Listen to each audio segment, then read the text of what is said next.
What's going on, everybody? Welcome back to the channel. Thank you so much for watching and subscribing. We've got a great video for you guys today. We're going to talk about why you have to buy a Tesla to drive Uber.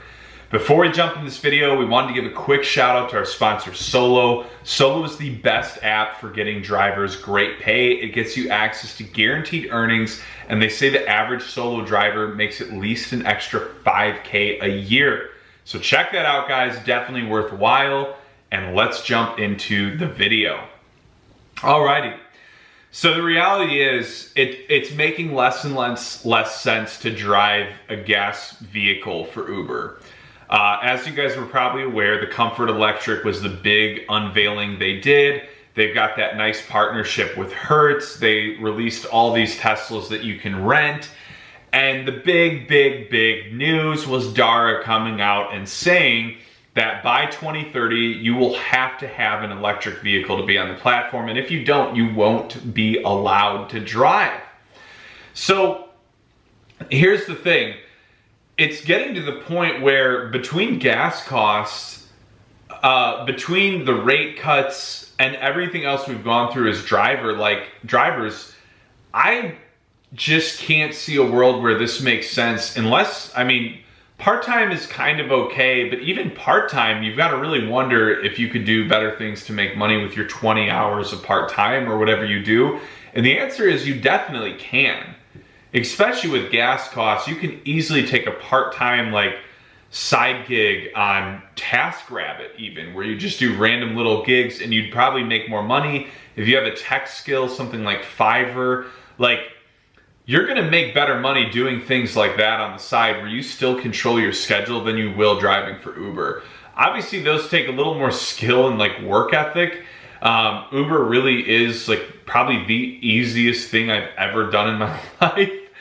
But now it's getting to the point where the money is so low when you add up the cost of gas, when you add up the wear and tear in your vehicle. And that's the other thing is with Teslas, it's not just that you're saving on gas, it's that there's significantly less wear and tear on the vehicle because of how they're built and designed. They really are incredible vehicles.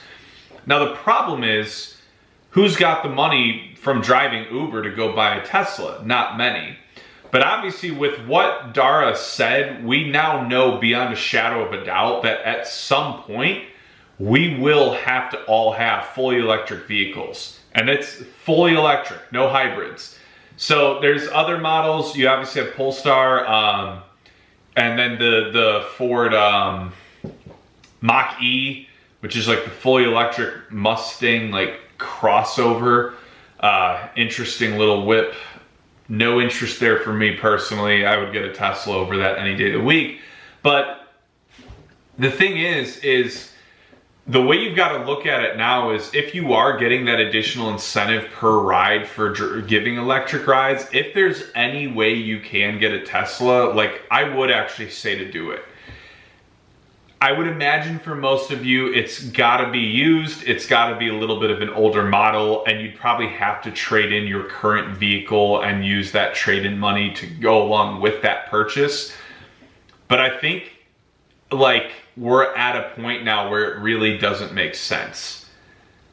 I've teetered on the line of if it does make sense or not to even drive Uber anymore, and it always felt like you could still somewhat justify it, but I really do think we're at the point where it just doesn't make sense to be a driver. It definitely does not make sense to be a full-time driver. It's such a grind to make even $1,000 a week, and that 1,000 isn't 1,000, it's 800 after gas. It's maybe 700 or 600 after wear and tear and all these other things that go into it. So doing all that for $600 a week really isn't that much money, and to me it's just not worth it sitting in your car all day for that little of money.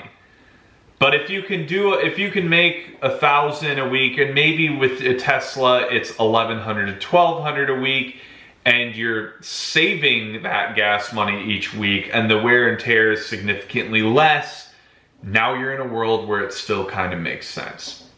So let me know your guys' thoughts in the comments below. Please like, share, and subscribe. Definitely make sure you guys check out Solo. You're gonna get $10 just for signing up using the link in the description.